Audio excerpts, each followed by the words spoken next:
तो हेलो साथियों, नमस्कार। स्वागत है आपका आपके अपने चैनल सक्सेस जंक्शन एक कदम सफलता की ओर में।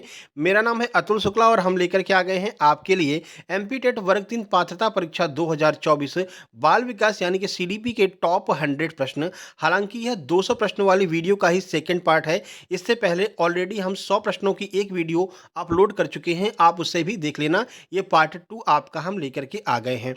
आपको पता है लगभग 200 प्रश्नों की हम सभी सब्जेक्ट के लिए वीडियो बना चुके हैं, जो आपको हमारे चैनल के अंदर प्लेलिस्ट बनी हुई है एमपी टेट फ्री क्लासेस के नाम से। उसमें हर सब्जेक्ट के टॉप 200 प्रश्न आपको देखने को मिल जाएंगे।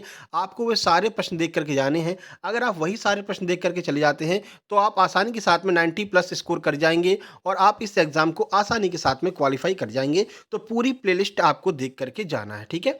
तो चलिए शुरू करते हैं। वीडियो को लाइक करके चैनल को सब्सक्राइब कर लीजिए। आपको पता है क्वेश्चन बैंक के लिए नई एजेंसी अभी नहीं तैयार की गई है, तो पुराने वाली क्वेश्चन बैंक से ही प्रश्न आएंगे। तो हमने एमपी टेट वर्ग 1, एमपी टेट वर्ग 2 और एमपी टेट वर्ग 3 के जितने भी प्रश्न हैं उन सब के साथ साथ में जो लेटेस्ट एग्जाम हुए हैं उनके प्रश्नों को भी कवर किया है और ये प्लेलिस्ट हमने आपके लिए तैयार की है। तो आइए देखते हैं। नोटिफिकेशन बेल भी आपको दबा लेना है, वीडियो को लाइक और चैनल को सब्सक्राइब जरूर कर लेना है।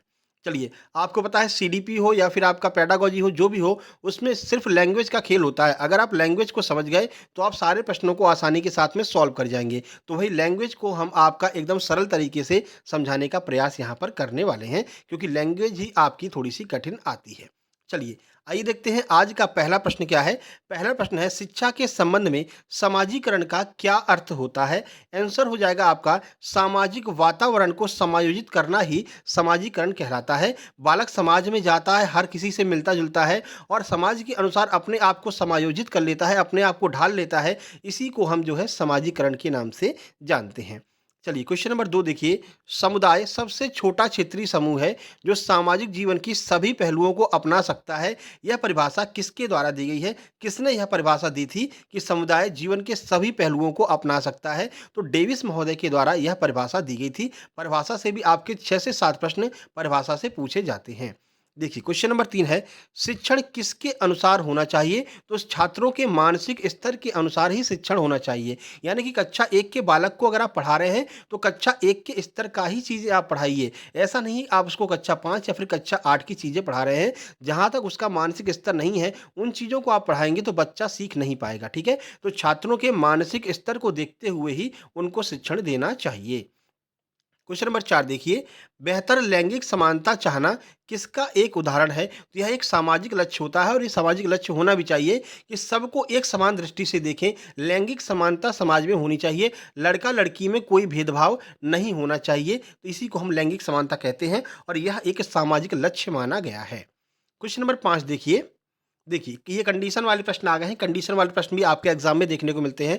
देखिए, स्कूल जाते समय नैना एक नेत्रहीन व्यक्ति को देखती है जो सड़क पार करने की कोशिश कर रहा है। वह जानती है यदि वह इस व्यक्ति की मदद करती है तो उसे स्कूल जाने में देर हो जाएगी। इसके बावजूद वह मदद करती है। यह किस तरह के विकास का उदाहरण है। तो यह आपके नैतिक विकास का उदाहरण है। उसके अंदर नैतिक भावना जागृत हुई है, दया की भावना जागृत हुई है कि इसको हम सड़क पार करा देंगे तो हम बेशक स्कूल के लिए लेट हो जाएंगे, लेकिन एक हम नैतिक रूप से अच्छा कार्य कर लेंगे। तो उसके मन में नैतिक विकास की भावना यहाँ पर जागृत हुई है। चलिए, क्वेश्चन नंबर 6 देखिए। पियाजे के व्यक्तिगत के चरणों का औपचारिक संचालन जो है वो किस उम्र में विकसित होता है। तो पियाजे के अनुसार जो व्यक्तिगत विकास के चरण होते हैं उसमें एक होता है औपचारिक संचालन। तो ये किस उम्र में विकसित होता है। तो 12 साल से अधिक के जो बच्चे होते हैं उनमें औपचारिक संचालन शुरू हो जाता है। सातवां देखिए, किशोर न्याय अधिनियम 2015 के अनुसार छोटे अपराधों में वे अपराध शामिल है जिनके लिए भारतीय दंड संहिता यानी कि आईपीसी अधिकतम कितना दंड देती है। तो अगर 3 साल तक का दंड दे रही है तो वो छोटे अपराध माने जाएंगे। किशोर न्याय अधिनियम 2015 के अनुसार यह बात कही गई है। अगला देखिए, क्वेश्चन नंबर 8 आपके सामने है। किस विकार से संबंधित बच्चे समान दिखने वाले शब्दों की पहचान करने में संघर्ष करते हैं। समान जो शब्द दिखते हैं उनको पहचानने में परेशानी होती है। तो कौन सा विकार होता है। तो अपठन विकार से संबंधित जो बच्चे होते हैं वो समान दिखने वाले शब्दों को पहचानने में गलती करते हैं। जैसे अगर उनको कहीं पर ट्राइड और टायर्ड लिखा दिख जाएगा तो वो इसको समझने में गलती कर देंगे। फ्रेंड और फायर्ड लिखा दिख जाएगा तो इसको समझने में उनको दिक्कत होगी, क्योंकि ये देखने में तो एक जैसे लग रहे हैं ना। तो इसको हम अपठन विकार से संबंधित बच्चों की समस्या कहते हैं। अगला देखिए क्वेश्चन नंबर 9 आपके सामने है। छोटे बच्चे बिना किसी समस्या के एक बड़े पहिए की सवारी से लेकर तिपहिया साइकिल की सवारी तक जा सकते हैं। यह किसका उदाहरण है? तो यह समावेश का उदाहरण है। यानी कि बच्चे अपने आप को उस प्रक्रिया में समावेशित कर लेते हैं। नई-नई चीज़ें बच्चे सीखते चले जाते हैं। चाहे आप कितनी भी कठिन समस्या दे दीजिए, वो शुरू से अगर उसका समस्या को सॉल्व करना चाहेंगे, तो आसानी के साथ में वो उस समस्या को सॉल्व कर लेंगे। यानी अपने आप को उस समस्या के अनुसार समावेशित कर लेते हैं। क्वेश्चन नंबर 10 देखिए, प्रगतिशील शिक्षा किसको बढ़ावा देती है? तो महत्वपूर्ण सोच को बढ़ावा देती है प्रगतिशील शिक्षा। क्वेश्चन नंबर 10 है, ठोस बुद्धि जिसे हम क्रिस्टलाइज इंटेलिजेंस कहते हैं, काफ़ी हद तक किस पर निर्भर करता है? तो अनुभवों पर निर्भर करता है ठोस बुद्धि। अनुभव का अर्थ है कि बालक जितना बड़ा होता चला जाएगा, यानी उम्र जितना बढ़ती चली जाएगी, क्रिस्टलाइज जो इंटेलिजेंस होती है वो उतनी बढ़ती चली जाती है। जितना ज़्यादा अनुभव मिलता जाएगा, उतना ज़्यादा क्रिस्टलाइज इंटेलिजेंस जो है वो आपकी बढ़ती चली जाएगी। देखिए, यदि मानसिक आयुकाल अनुक्रमिक आयु से अधिक हो, तो बुद्धि लब्धि यानी कि आईक्यू जो है कितने से अधिक प्राप्त होगी? तो 100 से अधिक प्राप्त होगी। और इसका जो उदाहरण है, एक क्वेश्चन उदाहरण के तौर पर भी आया था, तो वो हमने लास्ट में लिया है। लास्ट में आपको समझा देंगे कि किस तरह से 100 से अधिक बुद्धि लब्धि आती है, और आईक्यू मापने का सूत्र भी आपको हम बता देंगे। ठीक है? क्वेश्चन नंबर 13 देखिए, किस विधि में किसी व्यक्ति के मनोवैज्ञानिक गुणों तथा उनके मनोसामाजिक और भौतिक पर्यावरण के संदर्भ में उसके मनोवैज्ञानिक इतिहास का गहनता से अध्ययन किया जाता है? यानी उसके मनोवैज्ञानिक इतिहास का गहनता से अध्ययन किस विधि में किया जाता है? सीधा-सीधा आपसे यही प्रश्न पूछा है। सही आंसर हो जाएगा व्यक्ति अध्ययन विधि में उसके मनोवैज्ञानिक गुणों का अध्ययन किया जाता है। क्वेश्चन नंबर 14 देखिए, कौन सा तंत्र व्यक्ति के आंतरिक परिवेश को सशक्त बनाता है और हृदय गति, रक्तचाप, रक्त में शर्करा इत्यादि की कमी न होने के लिए नियंत्रित करता है? तो ये आपका अनुकंपी तंत्र है, जो यह प्रयास करता है कि आपके डायबिटीज नहीं बढ़ जाए, आपकी हृदय गति नहीं बढ़ जाए। इसको नियंत्रित करने का कार्य अनुकंपी तंत्र के द्वारा किया जाता है। 15 नंबर देखिए, शोध से पता चलता है कि सामाजिक और सांस्कृतिक रूप से गरीब पृष्ठभूमि के शिक्षार्थियों को शैक्षिक उपलब्धि में समस्याओं का सामना करना पड़ता है। इसे किस रूप में जाना जाता है? तो यह सांस्कृतिक रूप से खराब मॉडल है। ये अगर कोई गरीब विद्यार्थी है, तो उसको पढ़ने में दिक्कतों का सामना करना पड़ रहा है, क्योंकि उसके लिए वो सारी चीज़ें उपलब्ध नहीं हो पाती हैं जो पढ़ने के लिए आवश्यक हैं। तो यह सांस्कृतिक रूप से खराब मॉडल के अंतर्गत आएगा। अगला देखिए क्वेश्चन नंबर 16, किस नियम के अनुसार पारितोषिक, जिसे हम इनाम कहते हैं, पारितोषिक अधिगम को प्रोत्साहित करता है और सजा का विपरीत प्रभाव पड़ता है? यानी अगर आप किसी बालक को कोई बालक कोई चीज़ सीख रहा है, आपने कह दिया कि अगर तुम इसको पूरा करके लाओगे तो हम आपको चॉकलेट देंगे, तो वो बालक क्या करेगा? और तेजी से सीखने का प्रयास करेगा और जल्दी उसको करने का प्रयास करेगा। वहीं अगर आप उसी कार्य के लिए उसे सजा देंगे, तो बिल्कुल भी उस काम को नहीं सीखेगा। तो ये किस सिद्धांत के, किस नियम के अनुसार ऐसा है? तो ये होता है प्रभाव का नियम। समझ गया प्रभाव का नियम क्या है? अगर आप उसे इनाम देंगे, तो वो और प्रोत्साहित होकर के कार्य करेगा। अगर आप उसे सजा देंगे, तो वो और ढीला पड़ जाएगा और काम को करना छोड़ देगा।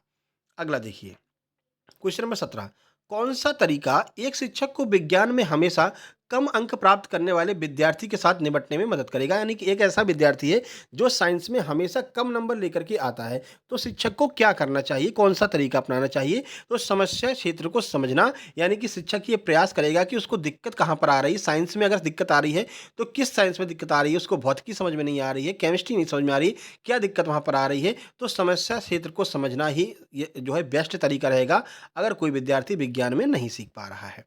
18 देखिए, और ये हर सब्जेक्ट के लिए होगा। यहाँ पर अगर आपके लिए मान लीजिए गणित कर दें, तो भी यही आंसर होगा। साइंस तो हमने बता ही दिया, कोई भी सब्जेक्ट कर दें, आपका आंसर यही रहेगा कि समस्या क्षेत्र को समझना जो है एक बेहतर विकल्प होगा। 18 नंबर देखिए, परिवर्णी शब्द राइडर एक शिक्षण और सीखने की रणनीति है, जो किस प्रकार के शिक्षार्थियों पर लागू होती है? तो जो राइडर रणनीति है, वो देखकर सीखने वाले शिक्षार्थियों पर लागू होगी।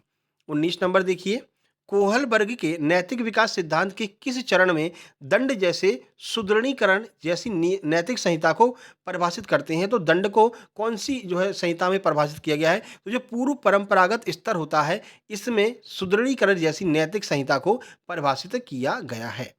क्वेश्चन नंबर 20 देखिए, एक छोटी कोशिका से शुरू होने वाला जीवन मनुष्य के शरीर, मन और व्यक्तित्व के अन्य पहलुओं को एक निरंतर प्रवाह के माध्यम से विकसित करता है।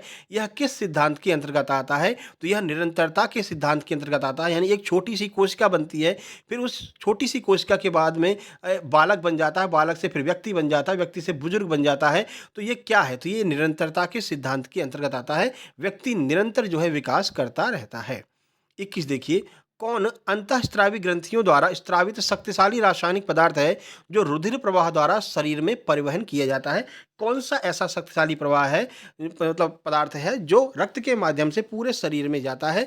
सही आंसर आपका हार्मोन हो जाएगा। अगर हार्मोन्स की कमी हो जाती है तो सबसे ज़्यादा दिक्कतों का सामना करना पड़ता है। लंबाई कम रह जाएगी, हार्मोन्स की कमी आ गई, या लंबाई बहुत ज़्यादा बढ़ जाएगी, खली की तरह हो जाएगी अगर हार्मोन्स अधिक पहुंच गए। ठीक है, थायराइड, अगर थायराइड हार्मोन्स कम आ रहे हैं तो घेंगा हो जाएगा, अधिक हो जाए तो हाइपरथायराइड हो जाएगा। तो ये सारी दिक्कतें होती हैं। हार्मोन्स जो है वो सबसे ज़्यादा महत्वपूर्ण होते हैं।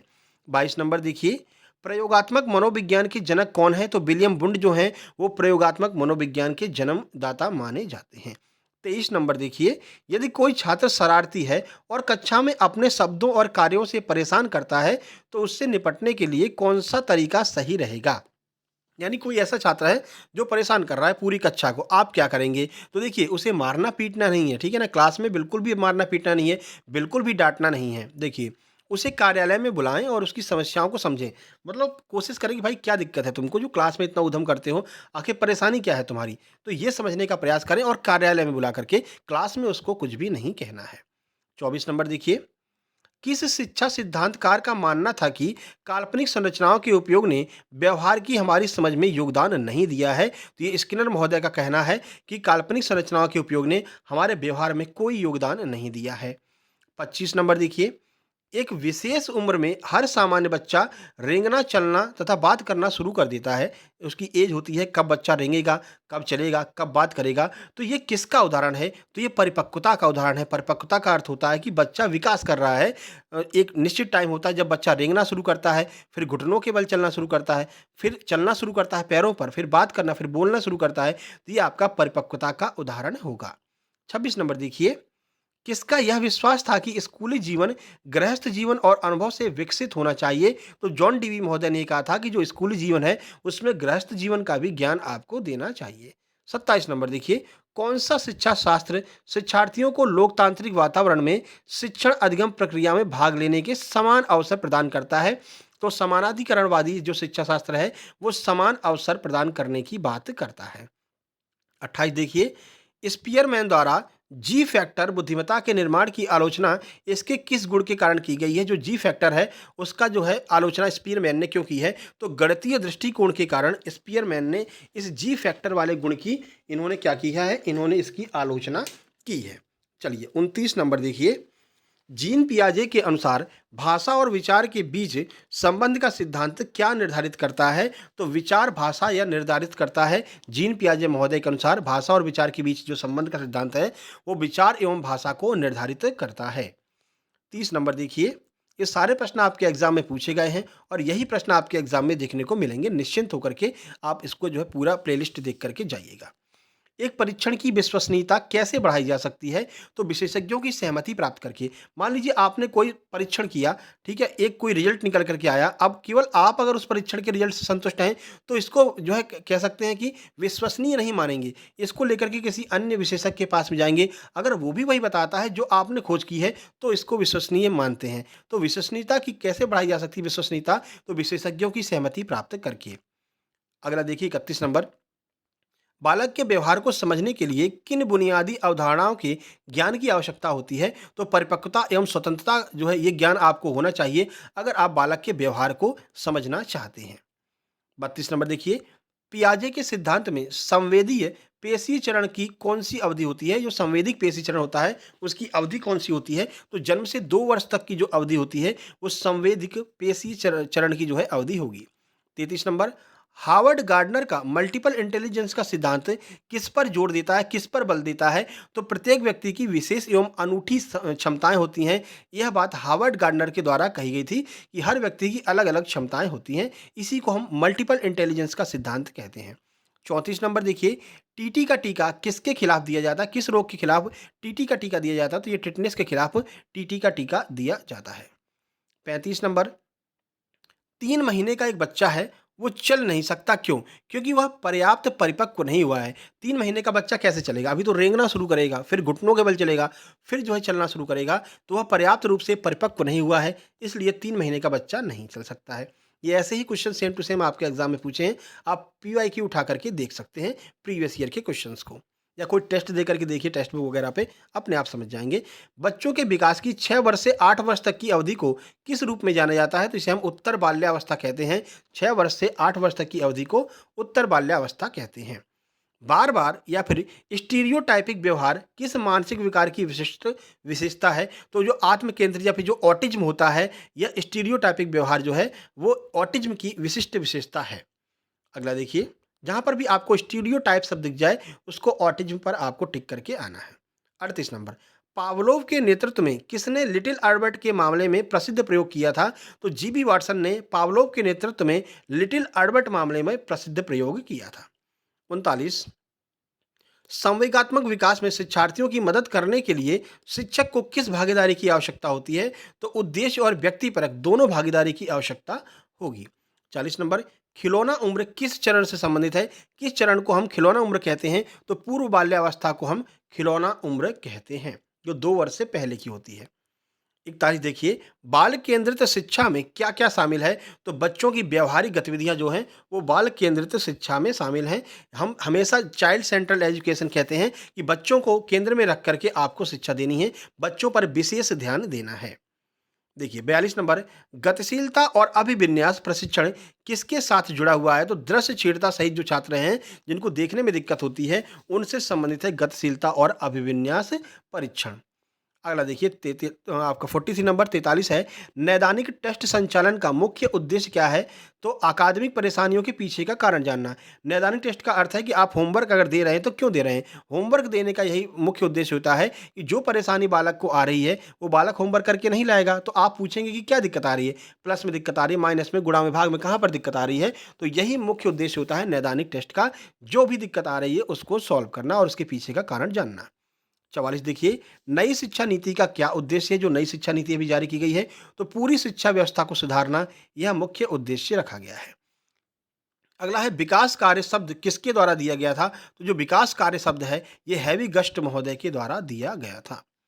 46 देखिए, चेतन, अचेतन और स्मृतियों का दमन किस सिद्धांत का महत्वपूर्ण पहलू है? तो व्यक्तित्व गतिकी, पर्सनैलिटी डायनेमिक का जो है सिद्धांत का महत्वपूर्ण पहलू है चेतन, अचेतन और स्मृतियों का दमन। अब यहाँ पर आपको एक हम व्हाट्सएप नंबर दे रहे हैं, ये व्हाट्सएप नंबर नोट कर लीजिए, 7052547003। ये हमारा व्हाट्सएप नंबर है, ये नंबर आप लोग सेव कर लीजिए। इससे क्या फ़ायदा होगा? इसमें एक हम ब्रॉडकास्ट बना देंगे, सब लोगों को जोड़ देंगे, जो लोग उस पर हाई करके बताएंगे। इसमें क्या होगा कि जैसे जिस दिन भी आपका एग्जाम है, तो आप अपने प्रश्नों को अपने नाम के साथ में इस नंबर पर शेयर करेंगे, जितने भी प्रश्न आपको याद रहते हैं।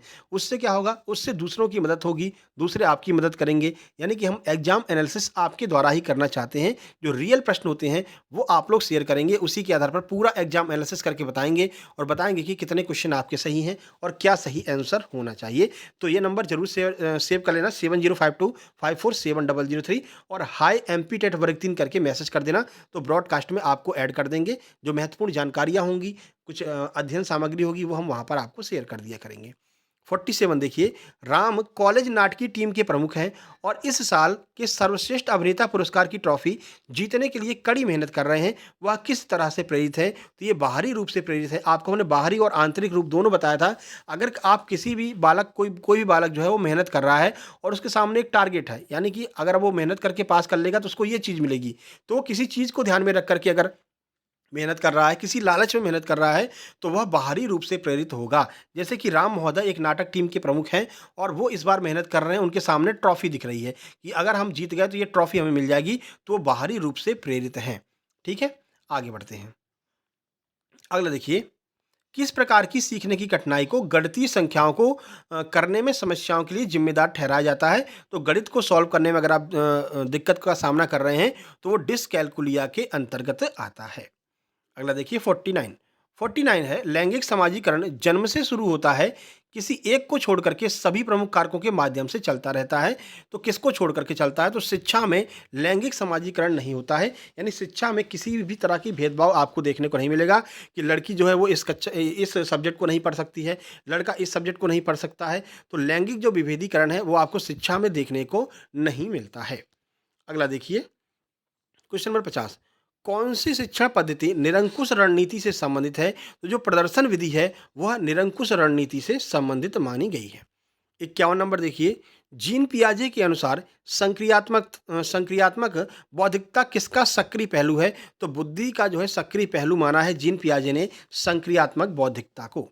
52 नंबर देखिए, कुमार एक आईपीएस अधिकारी बनना चाहता है और इसलिए दिन में 8 घंटे पढ़ाई करता है। यह किसका उदाहरण है? तो कुमार आंतरिक अभिप्रेरणा, यानी कि उसकी वो अंदर से यह प्रेरणा कर रहा है कि हम मेहनत कर रहे हैं, हम एक ना एक दिन जो है पुलिस अधिकारी बनेंगे ही बनेंगे। तो उसके अंदर से प्रेरणा आ रही है। आप किसी एग्जाम की अगर तैयारी कर रहे हैं, उसको पास करने की तैयारी कर रहे हैं, लेकिन उसमें आपको कोई इनाम नहीं मिल रहा है, बाहरी इनाम मतलब कोई ट्रॉफी नहीं मिल रही है, कोई पैसा आपको नहीं दिया जा रहा है, तो आप उस एग्जाम को पास करने के लिए अंदर से प्रेरित हैं। लेकिन वहीं पर अगर आपको बोल दिया जाए कि ये एग्जाम पास करो और तुमको इतना पैसा मिलेगा, इतना ट्रॉफी मिलेगी, तो आप बाहरी रूप से प्रेरित हो जाएंगे। समझ गए दोनों का अंतर? अगला बढ़ते हैं, क्वेश्चन नंबर 53 देखते हैं। रेमंड कैटल के सिद्धांत के अनुसार बढ़ती उम्र के साथ तरल बुद्धि यानी कि फ्लूइड जो इंटेलिजेंस होती है वो क्या होता है? तो जो तरल बुद्धि होती है वो आपकी कम होती जाती है, ठीक है, और जो क्रिस्टलाइज बुद्धि होती है वो बढ़ती जाती है। तो जो फ्लूइड इंटेलिजेंस है वो बढ़ती उम्र के साथ में घटता जाएगा, और जो क्रिस्टलाइज इंटेलिजेंस है, ठोस बुद्धि है, वो बढ़ती उम्र के साथ में बढ़ती चली जाएगी। ठीक है, आगे बढ़ते हैं। 54 नंबर देखिए, कौन बच्चों पर शिक्षा के प्रभाव पर अध्ययन करने वाला पहला विचारक था? किसने बच्चों के शिक्षा का प्रभाव जो है उस पर अध्ययन किया था? तो जी जॉक रूसो महोदय ने सबसे पहले अध्ययन किया था। 55, किस वर्ष अपराधी परिवीक्षा अधिनियम अधिनियमित किया गया था? 1958 में अपराधी परिवीक्षा अधिनियम अधिनियमित किया गया था।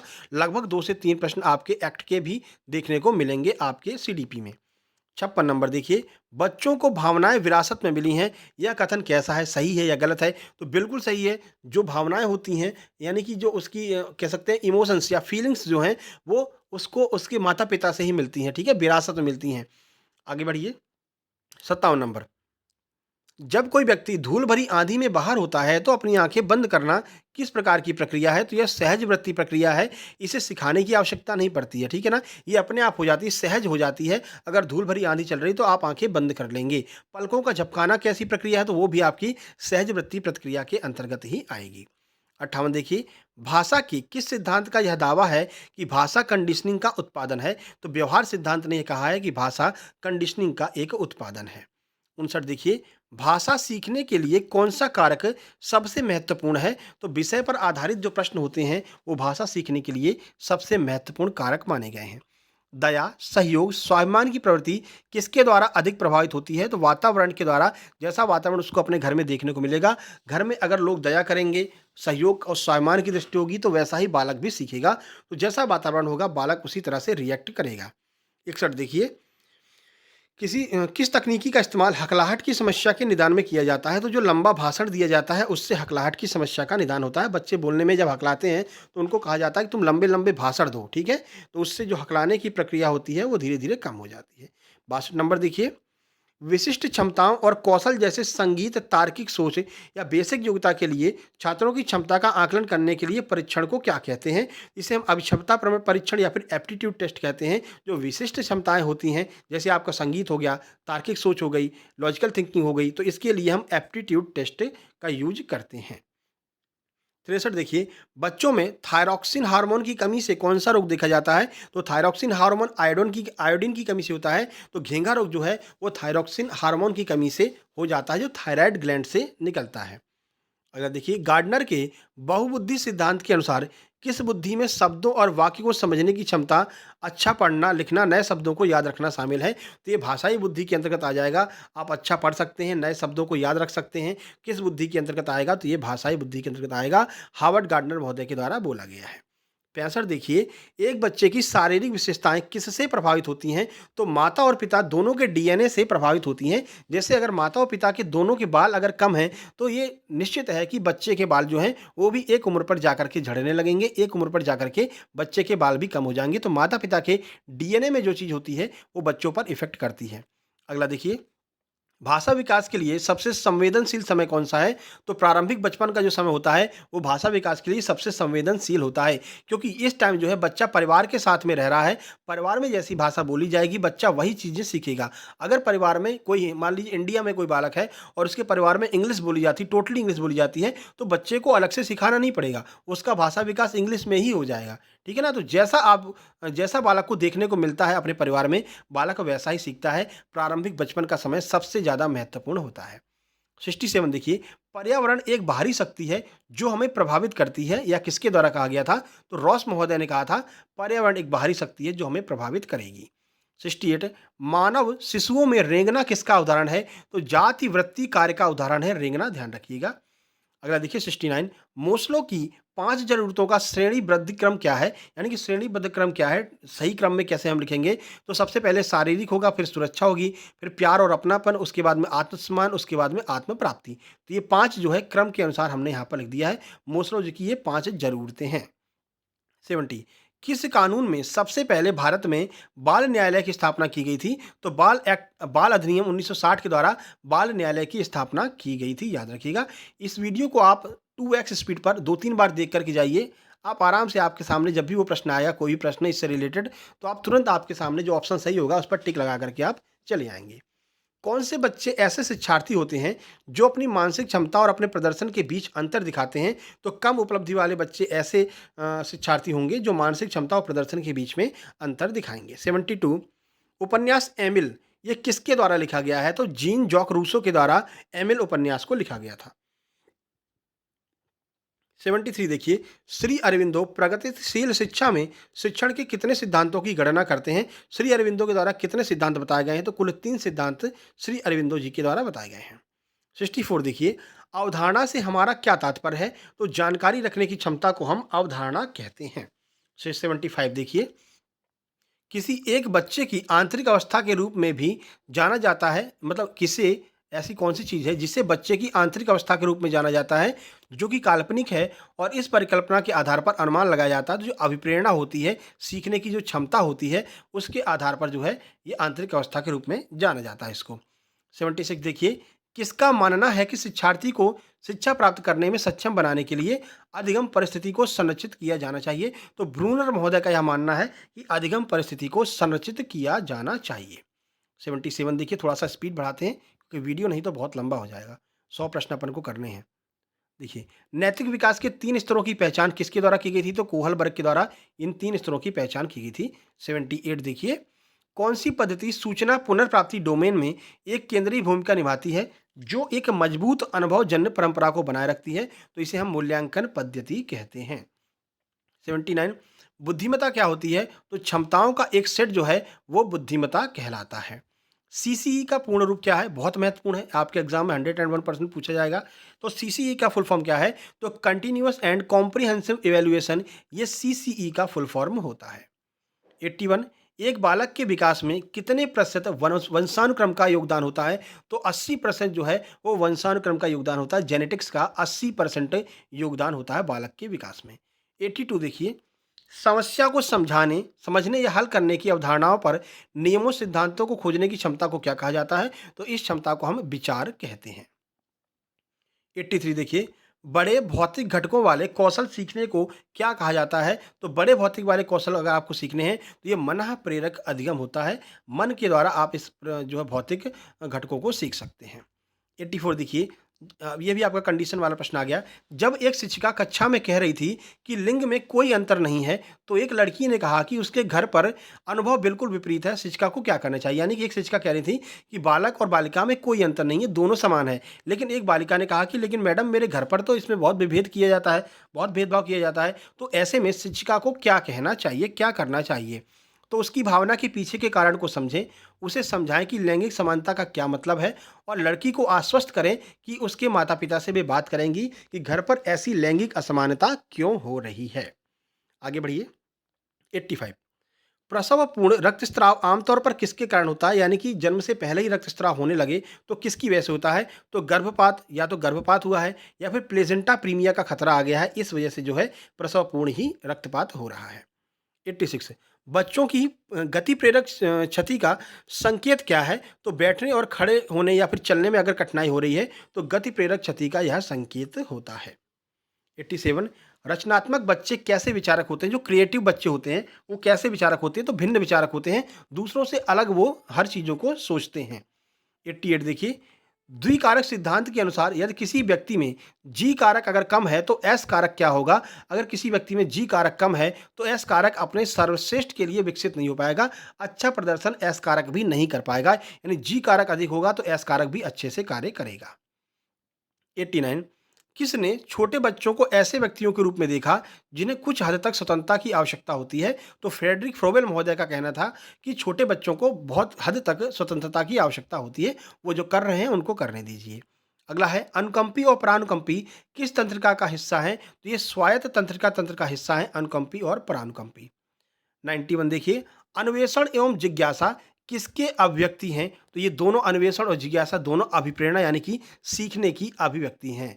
ठीक है, सीखने की ये अभिव्यक्ति हैं। अगला देखिए 92, एक प्राथमिक शिक्षक एक प्राथमिक शिक्षक कक्षा असाइनमेंट पूरा करने पर स्टार बनाता है। शिक्षक किस प्रकार की अभिप्रेरणा कर रहा है? तो ये बाहरी अभिप्रेरणा कर रहा है, यानी कोई बालक अगर लिख करके ले आ रहा है, बहुत अच्छा उसने असाइनमेंट किया है, तो शिक्षक कहते हैं हम तुमको 1 स्टार देंगे, हम तुमको 2 स्टार देंगे, हम तुमको 3 स्टार देंगे। तो ये किस तरह की अभिप्रेरणा कर रहा है? तो शिक्षक क्या कर रहा है? बाहरी अभिप्रेरणा दे रहा है, बाहर से उसको इनाम देने के लिए प्रेरित कर रहा है। तो ये बाहरी जो है अभिप्रेरणा का प्रयास शिक्षक के द्वारा किया जा रहा है, जिससे बच्चे अच्छा कार्य करें। 93 देखिए, केयर CARE का पूरा नाम क्या है? यानी कि केयर का फुल फॉर्म आपसे पूछा गया है, तो ये हो जाएगा cooperative of assistant and relief everywhere. ये केयर का फुल फॉर्म हो जाएगा, cooperative of assistant and relief everywhere. 94 देखिए, लाल फीता जो है वो किसका प्रतीक माना गया है? तो लाल फीता जो है वो HIV पॉजिटिव लोगों और एड्स पीड़ितों के साथ में एकजुटता से कार्य करने के लिए लाल फीता इस तरह का ऐसे होता है, लाल फीता। ठीक है, तो ये एड्स के जो भी रोगी हैं और HIV पॉजिटिव जो रोगी हैं, उन लोगों के साथ में एकजुटता से काम करने के लिए यह जो है प्रतीक के रूप में यूज किया जाता है। 95 देखिए, प्रोजेक्टर एक शिक्षण सामग्री है, यह किस उपागम के अंतर्गत आता है? तो प्रोजेक्टर जो है वो कठोर उपागम है, हार्डवेयर है, उसे हम छू सकते हैं, ये आपका हार्डवेयर के अंतर्गत आ जाएगा। ठीक है, और आपका जो चार्ट होता है वो चार्ट भी हार्डवेयर आ जाएगा। इसके अलावा जो आपका ब्लैक बोर्ड है, ये सारे TLM जो हैं वो आपके हार्डवेयर के अंतर्गत आएंगे, जिसे हम छू सकते हैं, देख सकते हैं। 96 देखिए, शिक्षा का अधिकार अधिनियम की कौन सी धारा शारीरिक दंड और मानसिक उत्पीड़न को दंडनीय अपराध बताती है? तो धारा 17(2) में कहा गया है कि आप बालक को ना तो मानसिक उत्पीड़न करेंगे, ना तो आप बालक को डांटेंगे और ना ही बालक को आप मारेंगे। अगर आप ऐसा करते हैं तो धारा 17(2) के अनुसार आपको जो है दंडनीय अपराध माना जाएगा इस कृत्य को, और आपको दंड दिया जा सकता है। चलिए 97 देखिए, भ्रूण का लिंग निर्धारण कब होता है? तो गर्भधारण के समय ही भ्रूण का लिंग निर्धारण हो जाता है। बहुत सारे लोग मतलब जन्म से पहले भ्रूण का लिंग पूछते हैं कि बच्चा है या बालक है या बालिका है, तो ये एक जो है कानूनी अपराध है, ये भी आपको ध्यान रखना है। 98 देखिए, एक विद्यार्थी की वास्तविक आयु 10 वर्ष एवं मानसिक आयु 12 वर्ष है, उसकी बुद्धि लब्धि क्या होगी? यानी IQ क्या होगी? तो हमने आपको बताया था कि जब मानसिक आयु ज़्यादा होगी तो बुद्धि लब्धि हमेशा 100 से ज़्यादा निकलेगी। कैसे? तो 12 को ऊपर लिखेंगे, 10 को नीचे लिखेंगे और मल्टीप्लाई में 100 कर देंगे, तो ये बुद्धि लब्धि आपकी निकल करके आ जाएगी। 0 से 0 कटेगा, 12 का 10 में गुणा करेंगे तो 120 आपका निकल करके आ जाएगा। यानी कि जो वास्तविक आयु होती है उसको हम नीचे रखते हैं, जो मानसिक आयु होती है उसे ऊपर रखते हैं और 100 का जो है गुणा कर देते हैं, तो IQ लेवल निकल करके आ जाता है। आगे बढ़िए 99, एक शिक्षक को किसी छात्र द्वारा पूछे गए प्रश्न का उत्तर नहीं पता है तो उसे क्या करना चाहिए? कंडीशनिंग वाला प्रश्न है, तो ये कंडीशन अगर आपके सामने है कि आप छात्र ने कुछ पूछा, आपको नहीं पता है, तो आप क्या करेंगे? अपनी अज्ञानता को स्वीकार करेंगे। ऐसा नहीं कि उसको कोई गलत उत्तर बता दो, कुछ भी बता दो, बालक है उसे क्या पता है, नहीं। आप कहेंगे बेटा देखो ऐसा है, ये वाला आंसर अभी हमें पता नहीं है, कल हम पता करके आएंगे तब आपको समझाएंगे। साफ साफ बोलना चाहिए। ठीक है, अगला देखिए क्वेश्चन नंबर 100। जेबी वॉटसन ने मनोविज्ञान को किस विज्ञान के रूप में परिभाषित किया है? तो जेबी वॉटसन ने मनोविज्ञान को व्यवहार विज्ञान के रूप में परिभाषित किया है। तो ये 100 प्रश्न आपके टॉप 100 यहाँ पर पूरे होते हैं। कुल मिलाकर के सीडीपी के 200 प्रश्न यहाँ पर कंप्लीट होते हैं। तो जो इससे पहले वाली वीडियो है पार्ट 1 100 प्रश्नों वाली, वो भी आपको देख लेना है। और अभी कल ही हमने हिंदी भाषा एवं पेडागोजी की टॉप 100 प्रश्नों की वीडियो अपलोड कर दी है, तो वो भी आपको देख करके जाना है, जिससे कि हिंदी में पूरे से पूरे नंबर आ सकें। हिंदी में पूरे नंबर आप ला सकते हैं, बस आप लगातार प्रयास करते रहिए। वो सारी प्लेलिस्ट आपको, प्लेलिस्ट में जितने वीडियो दिए गए हैं वो सारी वीडियो आपको देख करके जाना है। अब आपको यहाँ पर प्लेलिस्ट दिखने लगी होगी, इस पर क्लिक करके पूरी वीडियो आप लोग देख लीजिएगा, ठीक है। नीचे टेलीग्राम चैनल की लिंक देगी सक्सेस जंक्शन लाइव के नाम से, उस टेलीग्राम चैनल को आप लोग ज्वाइन कर लेना। वहाँ पर हम पर्याप्त मात्रा में स्टडी मटेरियल प्रोवाइड कराते रहते हैं। चलिए फिर मिलते हैं नेक्स्ट वीडियो में। अब आपका जो है अंतरिक्ष वाली वीडियो हम लेकर के आ रहे हैं, लगभग 50 से 60 प्रश्न, ऐसे महत्वपूर्ण प्रश्न जो अंतरिक्ष से आएंगे ही आएंगे। 60 प्रश्नों में कवर कर लेंगे। 3 नंबर का, 3 से 4 नंबर का अंतरिक्ष आपका एनवायरनमेंट के अंतर्गत पूछा जाता है। तो अब अंतरिक्ष की वीडियो, नेक्स्ट वीडियो 1 घंटे बाद आने वाली है। मिलते हैं 1 घंटे बाद, तब तक के लिए नमस्कार, धन्यवाद।